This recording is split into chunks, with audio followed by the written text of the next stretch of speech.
rejected by the Alpha brother, until the Alpha King staked his claim on her in front of all. Silver fog curled around the trees like restless spirits, and the mountains loomed over the villages, silent and watchful. Wolves roamed freely, their howls echoing across the frozen valleys, a reminder of the ancient pact between nature and man. It was a land of power, secrets, and unspoken rules, a place where only the strong survived and only the clever thrived. Lyra moved carefully along the forest path, her cloak drawn tightly around her. The festival was tonight, and the grand hall of the Alpha Brothers clan would be filled with laughter, music, and the sharp glances of those who measured every soul like gold. She could hear the faint drumming of the drums even now, carried to her by the wind. Each beat made her heart quicken, a mix of excitement and dread curling deep in her chest. She had waited a long time for this moment. Tonight, she would tell Kaelin, the Alpha brother she had loved in silence for as long as she could remember, that her heart belonged to him. She had imagined it countless times, the way he might look at her, the soft words he might whisper, the warmth that would finally bridge the space between them. But the forest was quiet now, and her confidence wavered. Her hands trembled slightly as she touched the locket at her neck. The small silver wolf etched into its surface, catching the pale light of the rising moon. It was a gift from her mother, long gone, who had whispered that Lyra carried something special, something powerful within her. Lyra had never fully understood what her mother meant. But tonight she hoped Kaelin would see her, not as a simple healer or a girl of low birth, but as someone worthy. The festival hall rose ahead, its walls carved from dark stone, banners of the Alpha Brothers' family colors fluttering in the wind. Torches lined the entrance, their flames dancing like tiny stars, welcoming the crowd inside. Lyra took a deep breath and stepped forward, her boots crunching on the frozen ground. The crowd parted slightly as she approached, sensing her presence but not yet recognizing her. She held her head high, letting her dark hair fall over her shoulders like a waterfall of night. Kaelin stood near the center of the hall, surrounded by his loyal companions and the other clan members. His strong frame, broad shoulders, and piercing eyes made him look untouchable, like a mountain carved from stone. He laughed at something one of his companions said, the sound ringing through the hall. Lyra's stomach tightened. How could someone so cold, so untouchable, ever see her as anything but a shadow at the edge of his world? But she pushed the doubt aside. Tonight she would speak. Tonight she would risk everything. Gathering her courage, Lyra stepped into the light of the torches. Eyes turned toward her, whispers rippling through the crowd. Kaelin's sharp gaze finally met hers, and for a moment the world seemed to pause. Her heart leapt, then faltered. She took another step closer, her voice trembling slightly but carrying over the murmurs of the hall. "Kaelin," she said, her tone steady despite the fear coiling in her chest. I need to tell you something." The laughter around them dimmed as Kaelin's eyes narrowed. He looked at her with curiosity at first, then amusement.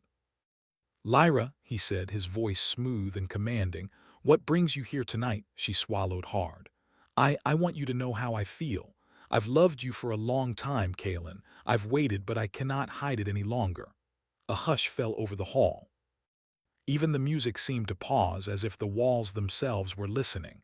Kaelin's lips curled into a small, mocking smile. He shook his head slowly. "You love me," he said, almost as if repeating her words to test their weight. "Lyra, you know this is impossible. You are kind, yes, and clever in your ways, but you are not of the blood that would make you worthy of me. You are beneath me, beneath my world." The words struck Lyra like a blade. She had imagined rejection, yes, but not like this. Not so sharp, so public, so cruel. Heat rose to her cheeks, and her chest ached as the hall seemed to close around her.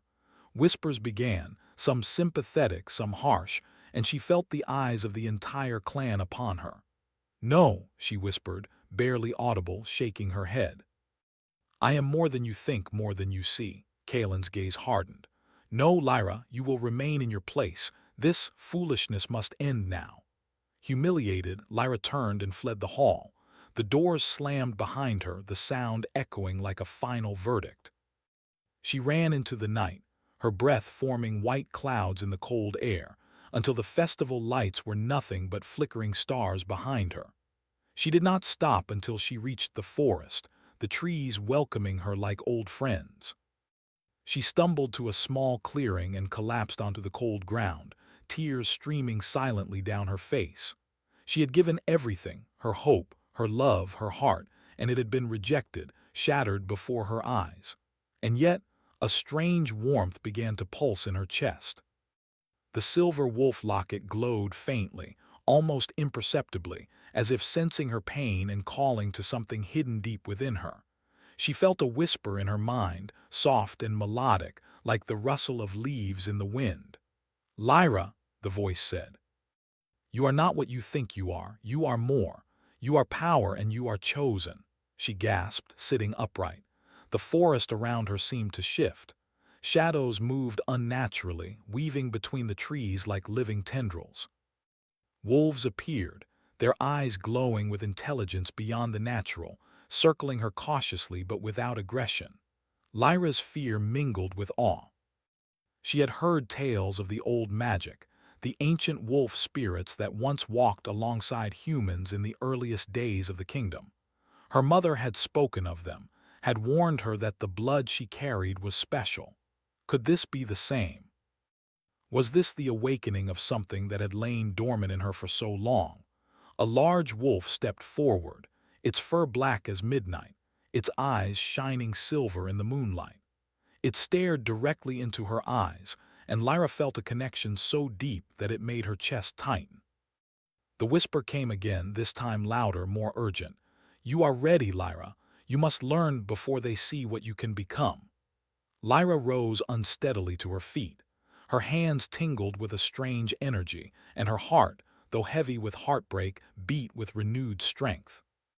The pain of rejection still burned, but now it was tempered with something else, a spark of power, of possibility, of destiny. She looked back toward the distant lights of the festival, now small and far away, and a sense of determination settled over her. Kaelin's rejection had cut her deeply, but it had also opened her eyes to a world she had never truly known, one of magic, spirits, and ancient power. The black wolf circled her once, then stopped, and in a voice that was more thought than sound, it said, "Follow me. Your journey begins now. You cannot stay in the shadow of others. You must find your strength and claim it." Lyra nodded, feeling the first true flicker of courage ignite within her. She followed the wolf deeper into the forest, leaving behind the warmth of the festival and the humiliation that had once chained her heart.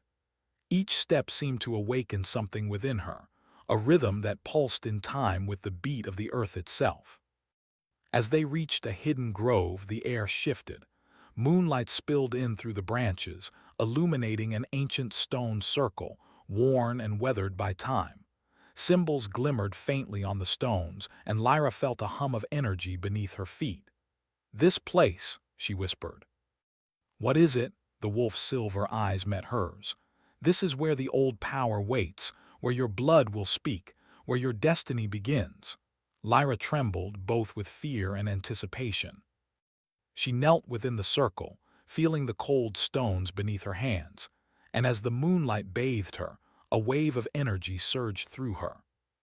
It was as if the world itself had exhaled, a current of magic and life flowing into her, stirring memories she had never known she possessed. She saw visions, herself standing before kings and queens, her hands glowing with light, shadows fleeing at her command. She saw herself commanding wolves, commanding storms, commanding the respect of those who had once scorned her. And then in the final vision she saw Kaelin, not laughing this time but kneeling, eyes wide with awe and fear, as if finally understanding what he had rejected. Lyra's heart pounded. This power, this destiny, it was hers. And though the pain of rejection still lingered, it had transformed into something sharper, something alive. She would not run from it, she would embrace it. And as the wolf howled, a sound that seemed to shake the trees themselves, Lyra realized one undeniable truth. The world had changed, and she had changed with it. Nothing would ever be the same again. The shadows of the forest seemed to lean closer, whispering promises and secrets. Lyra took a deep breath, feeling the energy of the grove flow into her veins. Her journey was only beginning, and somewhere beyond the mists, destiny was waiting. And in the darkness, eyes watched. A presence stirred, unseen but keenly aware of her awakening. The game had begun. The moon hung low over the northern cliffs, casting silver light across the icy waves that crashed against jagged rocks. The palace of the Alpha King stood tall and imposing atop the cliffs, its dark stone walls rising like a sentinel against the endless night. Torches flickered along the battlements, and the wind carried the faint scent of the sea, salt sharp against the chill. Inside the grand hall, banners of the Alpha clan swayed gently, their colors bright under the glow of hundreds of lanterns. Nobles, warriors, and those of high blood mingled, their laughter and voices echoing through the massive chamber. But amidst the revelry, eyes turned toward the far end of the hall, where a lone figure entered. Lyra stepped lightly across the polished floor, her cloak brushing softly against the stone. She had not returned to the human settlement since that night of humiliation, but the summons of the Alpha King had left her no choice. She was to heal the wolves of the palace, an honor that also carried a test she could not yet understand. Every heartbeat in her chest throbbed with a mixture of fear and curiosity. Kaelin's rejection had burned her, but now another presence called her attention, a shadow deeper and darker than any she had known. Rumors of the Alpha King, Ravian, reached even the remotest forests. They spoke of a man whose power rivaled the mountains themselves, who could command loyalty with a glance and strike fear with a whisper. Lyra did not know what to expect, but instinct told her that he was different. As she approached the inner courtyard, a hush fell over the staff who prepared the palace for the evening. The wolves, sleek and dark as night, padded silently beside the walls, eyes gleaming with intelligence. Lyra knelt to examine one, her hands gentle but firm. She murmured soothing words, feeling the tension in its muscles ease under her touch. Slowly, the animals began to calm, their breathing steadying, their eyes softening. "Impressive," a deep voice said behind her. Lyra turned. There, leaning against a marble pillar, was Ravian. His presence alone commanded attention. Broad-shouldered, dark-haired, and with eyes as piercing as ice, he seemed to absorb the light of the torches rather than reflect it. He watched her with curiosity, his lips curling slightly, as though amused by her skill and determination. "You have a gift," he said, his voice low and melodic, yet carrying an authority that made even the wolves shift closer in respect. I was taught," Lyra replied, rising to her feet. "By my mother long ago. She said the bond between humans and wolves is sacred." Ravian's gaze held hers, intense and unyielding. "And yet you were rejected by one who should have recognized your worth. Tell me, Lyra, does that pain linger?" Lyra's heart clenched. He knew somehow of Kaelin's refusal. She nodded, not trusting her voice to speak more. "It does," she admitted, her fingers tightening around the edge of her cloak. "But it has also opened my eyes." Ravian stepped forward, his cloak brushing the floor, and the air seemed to shift. "Good," he said simply. "Pain sharpens the soul. It teaches what words cannot." Lyra felt a shiver run down her spine. There was something in him, something that saw beyond appearances, that could look into the very core of a person. It made her both nervous and curious. The court's gathering began shortly after, and Lyra found herself walking beside Ravian into the great hall, the eyes of dozens of nobles and alphas turning toward them. Whispers followed, carrying rumors of her presence, her skills, and her unknown lineage. She kept her gaze forward, though every instinct in her body was aware of the attention. At the center of the hall, Ravian paused. The crowd quieted as he lifted a hand. Tonight, he said, his voice deep and commanding, we celebrate not only our strength as clans but the rare gifts that walk among us. There are those who have been overlooked, underestimated, or dismissed, and tonight one shall be recognized. Lyra froze. Recognition. From him. She swallowed hard, unsure whether to hope or brace for humiliation. Ravian's eyes met hers across the hall, and a strange warmth and intensity passed between them. Lyra, he said, slowly, deliberately. You have shown skill beyond what is expected of one so young, one so disregarded by others. You shall stand at my side, and I claim you as my protege, my equal in purpose. The hall erupted in whispers, some awed, some skeptical. Kaelin's eyes widened in shock, and a tightness appeared in his jaw. He had never expected this. He had always believed he held power over her, that his rejection was final, and now this. Lyra's heart raced. She felt a swirl of emotions, fear, disbelief, and something darker, more exciting. She had never imagined anyone would claim her openly, in front of all, with authority and respect rather than cruelty. Ravian's voice rang again, carrying over the murmurs. She is mine to guide, mine to protect, and mine to see grow in strength. Any who challenge her shall face the consequences of their folly. The room fell silent, even Kaelin unsure of what to do. The shift in power was undeniable. Lyra realized that he could no longer control her with words, no longer diminish her with prideful rejection. She was seen now, truly seen, by someone who commanded both fear and respect. When the ceremony ended, Lyra was led through the palace corridors, the walls adorned with paintings of long-dead kings and queens, their eyes seeming to watch her every step. Ravian spoke little, but his presence was enough to keep her alert, aware, and strangely exhilarated. Later, in a quiet chamber reserved for her, Ravian finally spoke. You must learn to control what is stirring within you, he said. The power in your blood is rare, and it will not wait for your permission. It will rise, and if you are not ready, it could consume you. Lyra looked down at her hands, feeling the faint warmth that had begun to pulse there since the forest. I feel it, she admitted, but I do not understand it yet. Then you will learn, Ravian replied, and I will help you, but you must trust me even when it is difficult. Even when it frightens you.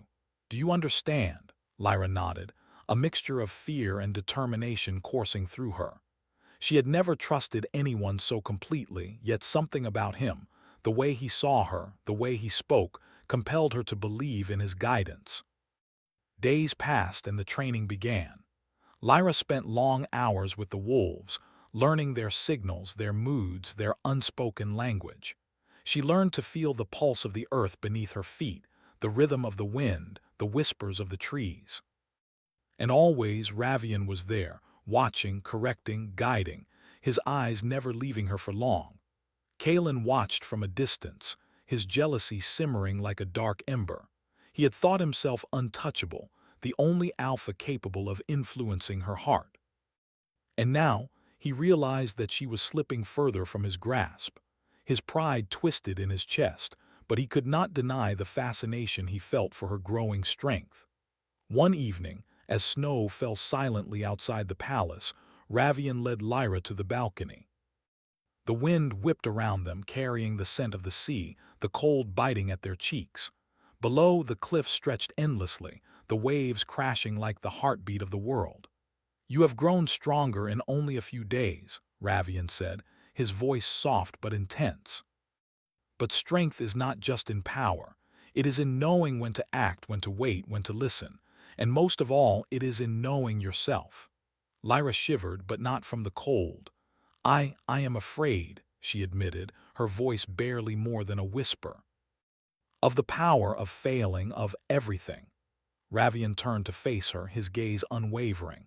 Fear is natural, it keeps you alive, but you cannot let it rule you. You must use it, shape it, bend it into something that serves you rather than destroys you. For a moment their eyes met, and a quiet understanding passed between them. Something unspoken, something deep, something old and dangerous flickered in that connection. Lyra felt it stir within her, the power she had begun to awaken in the forest now resonating with his presence, amplifying, testing her. A sudden howl interrupted the moment, echoing from the cliffs below. Lyra flinched, her pulse quickening. Ravian's eyes followed the sound, narrowing. The wolves are restless tonight. Something moves in the shadows beyond the cliffs. You must be ready, Lyra. Lyra nodded, her hands trembling with anticipation and fear. I will, she said, her voice firmer than before. Ravian placed a hand lightly on her shoulder, a gesture of reassurance, authority, and claim. Remember, Lyra, you are not alone, and I have staked my claim on you. In the eyes of all, you stand with me. That is your shield and your challenge. As the wind whipped around them, Lyra realized that her life had changed forever. Kaelin's rejection, once a wound that had burned like fire, now seemed like a distant shadow. She had been chosen, guided, and claimed, not by someone weak, but by a man whose power and presence could shape destiny itself. And somewhere deep in her chest, beneath fear, beneath uncertainty, a spark of excitement bloomed. The journey had begun.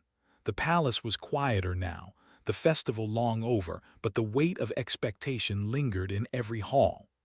Lyra moved through the corridors with purpose, her cloak brushing the stone floor, the quiet crackle of the torches at her side her only companion.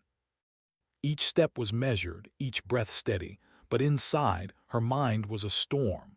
She was learning, yes, but the power that had stirred in the forest and amplified by Ravian's presence was unpredictable.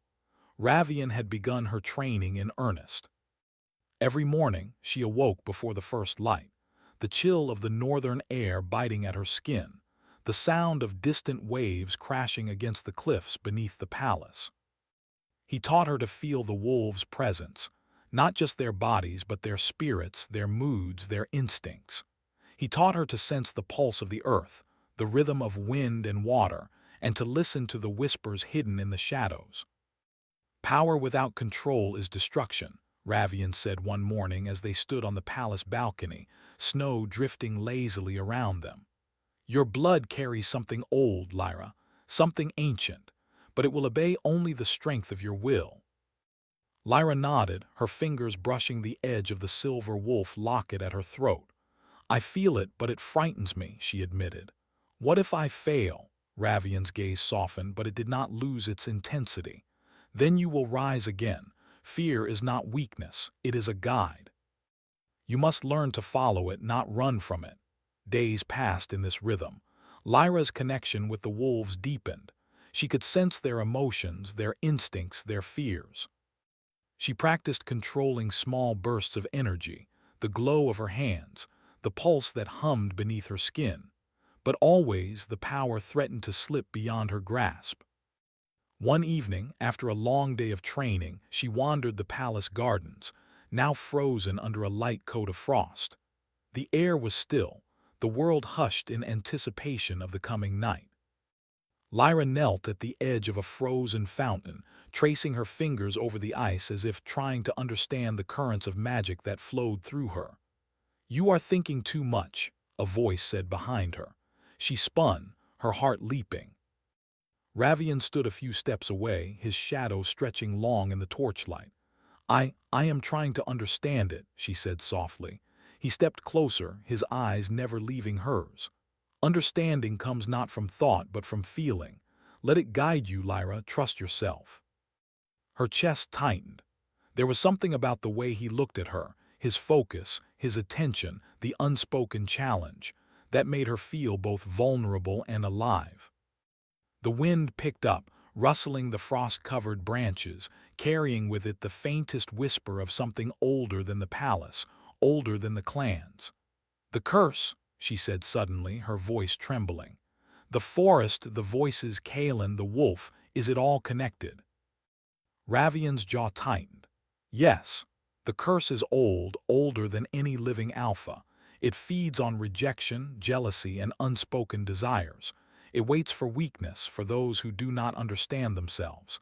That is why it stirred when Kaelin rejected you. It saw opportunity in your pain. Lyra's eyes widened.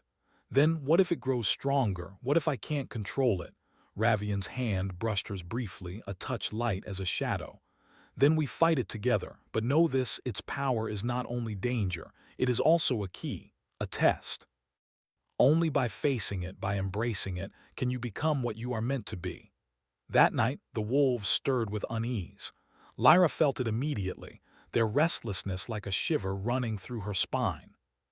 She went to the palace's hidden courtyard where Ravian awaited, his presence a constant anchor amid the growing chaos. "Something approaches," he said, voice low. "The shadows are restless. The curse does not sleep." They moved together into the courtyard, the snow crunching beneath their boots. Lyra's hands glowed faintly, a silver light that responded to her fear and determination.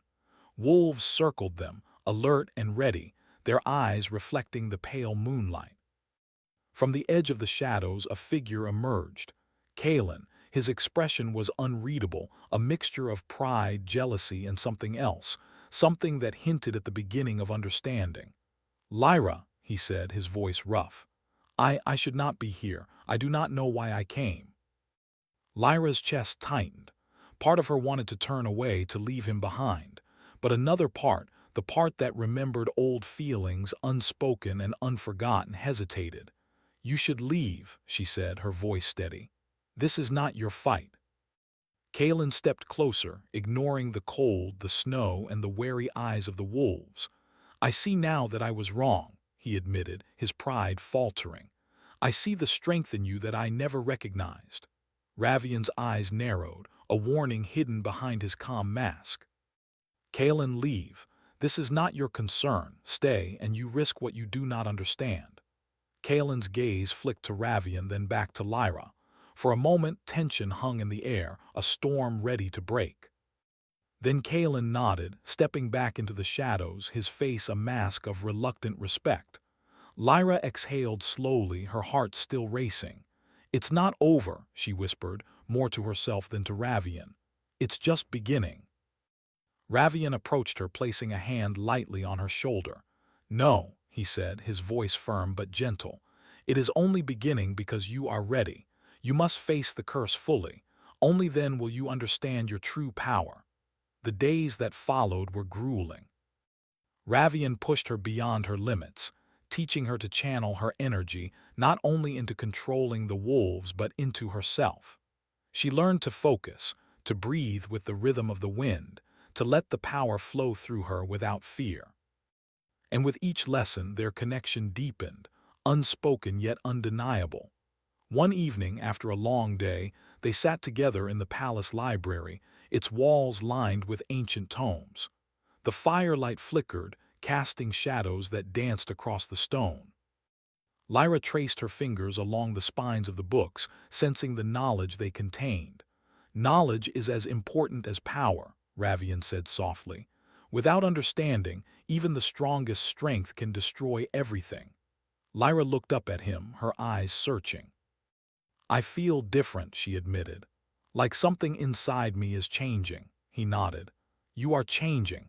That is the curse, yes, but also your destiny. You are meant to rise above it, to control it, to use it. And through this, you will find more than strength. You will find yourself." Her heart fluttered at his words, a mixture of fear, longing, and something else she could not name. Their eyes met, and for a moment the room seemed to vanish, leaving only the two of them, connected by unspoken understanding and the growing bond of power. But even as she felt this closeness, the shadows in the palace stirred. Something old and restless moved beneath the stone floors, something that watched, that waited, that hungered for weakness. Lyra could feel it, a chill against her skin, a whisper that made her heart tighten. "Do you feel that?" she asked, her voice tense. Ravian's expression hardened. "Yes, the curse is stronger than ever. It knows you are learning, it knows you are growing. It will test you, not only with power but with emotions, with loyalty, with fear." Lyra shivered, but her hands glowed brighter, her silver light responding to the challenge. I will not fail," she said, her voice steady despite the tremor in her chest. Ravian stepped closer, his presence both a shield and a spark. "I know you will not." But remember this, strength alone is not enough. Trust is your greatest weapon, Lyra. Trust in yourself. Trust in me. The night deepened, the shadows stretching long and dark across the palace floors. Wolves circled in silent vigilance, their eyes reflecting the pale moonlight. And as Lyra stood beside Ravian, feeling the pulse of the earth, the wind, and her own growing power, she realized that her world had shifted entirely. No longer was she the girl who had been rejected, humiliated, and overlooked. She was rising, stronger, braver, and more powerful than she had ever imagined. And though the curse would test her, the bond forming between her and Ravian was a shield against the darkness. In the distance, Kalen watched from the shadows, his jealousy tempered by awe and recognition. He knew he had underestimated her, and perhaps underestimated the power that now moved in the world, in her, in them all. Lyra turned to Ravian, her eyes steady, her hands glowing faintly. "I am ready," she whispered. Ravian nodded, his hand brushing hers. "Then we begin." The wind howled through the palace, carrying whispers from the shadows, the ancient curse, and the wolves below. But for the first time, Lyra did not fear it. She felt the power within her, the bond with Ravian, and the spark of destiny that would guide her forward. And somewhere deep in the northern night, eyes watched, unseen and silent. The game had shifted and the pieces were moving. The true test of strength, trust, and heart was yet to come. The blood-red moon hung low over the northern cliffs, casting a deep, eerie glow over the palace and the frozen sea below. The waves crashed violently against the jagged rocks, sending mist and spray into the icy air. Tonight the palace seemed alive with tension, as though every stone, every shadow, and every whisper of wind waited for the coming storm. Lyra stood at the edge of the cliff, the wind whipping her hair across her face. Her hands glowed faintly with silver light, a reflection of the power she had spent weeks learning to control. Beside her, Ravian's presence was steady, strong, and unyielding. Together they faced the curse that had haunted her since the night Kalen had rejected her, the ancient darkness that fed on rejection, jealousy, and unspoken longing. "You are ready," Ravian said, his voice calm but firm. "The curse is strongest when it senses fear. But you have grown, Lyra. You have learned trust, control, and courage. You must use everything you are." Lyra nodded, drawing a deep breath. I am ready." Her voice carried both determination and the lingering echo of fear, the mixture that made her human and made her powerful. The shadows in the cliffside groaned and twisted, dark tendrils of energy slithering across the rocks. The air hummed with a force older than the palace, older than the mountains themselves. The curse had sensed her growth, her bond with Ravian, and it would not relent without a test. From the darkness, a familiar figure emerged, Kalen. His face was pale, his eyes wide with a mixture of fear and awe. "Lyra," he said, his voice raw, I should not have doubted you. I see now the strength you carry, the power, it's real." Lyra's heart tightened at his words, but she did not waver. "Kalen," she said, her tone steady, "this is not a place for hesitation. If you step forward, you must be ready to face the darkness yourself." Kalen swallowed hard, the wind tugging at his cloak. I am ready." Ravian's eyes narrowed, sharp and protective. "This is your choice, Kalen. Step lightly or leave." Kalen nodded, stepping into the moonlight beside Lyra and Ravian. The three of them now stood as a line against the encroaching shadows, a trio of wills, a clash of power and destiny. The curse roared, its energy swirling around them like a storm. Dark forms writhed in the moonlight, shadows that seemed alive, twisting and clawing at the air. Lyra felt the pulse of it in her veins, the hunger, the temptation to succumb. Her silver glow flared, spreading outward like a shield, binding the wolves' spirits to her side. They howled in unison, their cries cutting through the darkness. "You must trust yourself," Ravian said, his hand brushing hers briefly. "And trust me, only together can we bind it." Lyra closed her eyes, focusing. She felt the rhythm of the earth beneath her, the pulse of the wind, and the silent heartbeat of the wolves surrounding them. Fear was still there, a sharp edge in her chest, but she did not run from it.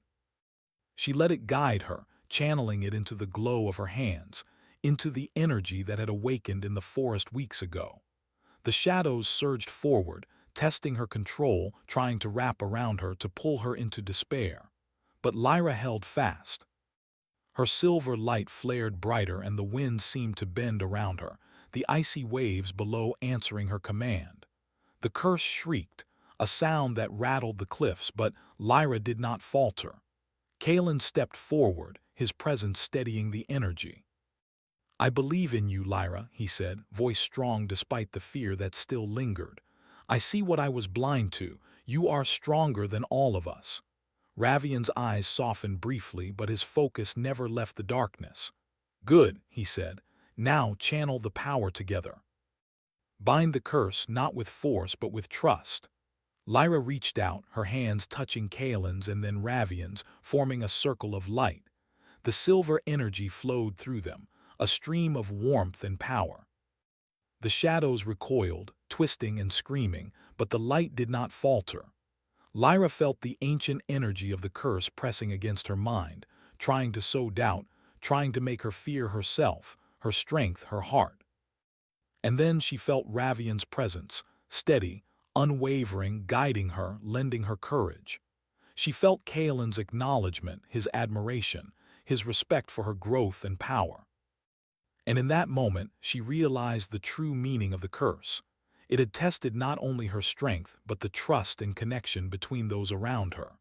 With a deep, steadying breath, Lyra channeled all of her energy, all of her trust, and all of her courage. The silver light flared, brighter than the moon above, and surged outward, wrapping the shadows, containing them, cleansing the darkness. The cursed energy shrieked one final time before dissipating into the night, leaving only the stillness of the cliffs, the sound of the waves, and the pale glow of the moon on snow. Lyra fell to her knees, exhausted but triumphant. Ravian knelt beside her, placing a hand on her shoulder. "You did it," he said softly. "You controlled it, you faced it, and you won." Kalen stood a few steps away, his face pale but his eyes shining with awe. He approached slowly, bowing his head slightly. "I was wrong," he admitted. "I judged you unfairly. You are extraordinary." Lyra looked at him, her heart still fluttering with the memory of past rejection but now tempered by strength and clarity. "Thank you," she said quietly. "But this was my journey. I have grown because of it, not because of anyone else." Kalen nodded, a small smile breaking through his solemn expression. "I see that now." Ravian rose, his hand brushing against Lyra's as he stood. "And now," he said, voice deep and commanding, "we return to the palace. You have earned your place, Lyra, not as someone overlooked, but as someone whose strength and spirit are undeniable. From this night forward, your path is your own, but you will stand with me, side by side." Lyra's chest swelled with pride, a mixture of relief, joy, and a quiet wonder at how far she had come. She had faced humiliation, rejection, fear, and the darkness itself, and she had risen above it all. She was no longer the girl hiding in the shadows. She was a force to be reckoned with, a woman who had claimed her destiny. The wolves howled in the distance, their voices rising in harmony with the sea and wind, a song of victory and unity. Lyra smiled, her silver light still faintly glowing, reflecting in the eyes of those who had come to witness her transformation. Ravian stepped closer, his gaze softening as he looked at her. "You have changed more than you know, Lyra," he said. "But know this is only the beginning. There will always be challenges, forces that seek to test us, but together we are unstoppable." Lyra felt a warmth in her chest, a quiet joy and trust that had grown steadily over the past weeks. She nodded, meeting his gaze. "Together," she said, her voice firm. Kalen stepped forward one last time, his expression a mixture of respect and acknowledgement. "I will not interfere again," he said. "You have earned your place, and I will remember this lesson." Lyra inclined her head, a small smile touching her lips. "Good." As the first light of dawn crept over the cliffs, painting the snow and ice in pale gold. The three of them, Lyra, Ravian, and Kaelin, stood in silent acknowledgement of what had been accomplished. The curse was gone for now, and with it, the shadow of fear and doubt. Lyra took a deep breath, the wind rushing over her face, carrying the scent of the sea, the frost, and the world she had reclaimed. She felt the silver pulse in her veins, the connection to the wolves, to Ravian, to the earth itself. She was ready for whatever came next. The palace doors opened, welcoming them back inside, and the warmth of the fire, the glow of torches, and the murmur of voices greeted them. But Lyra knew that outside these walls the world was vast, full of shadows, challenges, and mysteries. And she would face them all, not as someone rejected, but as someone who had claimed her destiny, her power, and her place in the world. Ravian walked beside her, his hand brushing hers once more, a silent promise of trust and partnership. Kaelin followed, a reminder of past lessons and the power of recognition and humility. Together they stepped forward, leaving the cliffs behind but carrying with them the lessons of the night, the triumph over fear, the strength of trust, and the light that comes from facing the darkness. And as the sun rose over the northern kingdom, painting the snow in shades of gold and silver, Lyra knew one undeniable truth. She was no longer the girl of the forest, the rejected one. She was a force of light, courage, and destiny. The shadows of the past had been faced. The bonds of power and trust had been forged, and the world, vast, dangerous, and full of mystery, lay before her, waiting for the next chapter of her story. The journey had ended. And yet in the stillness of the dawn, Lyra could feel the pulse of life, magic, and possibility all around her. The world was hers to explore, hers to shape, and hers to protect. And somewhere in the north, beyond the cliffs and waves, the wolves howled, not in warning but in celebration. The night had passed, the darkness had been faced, and Lyra, reborn, renewed, and unbroken, stood ready to claim her place in the world.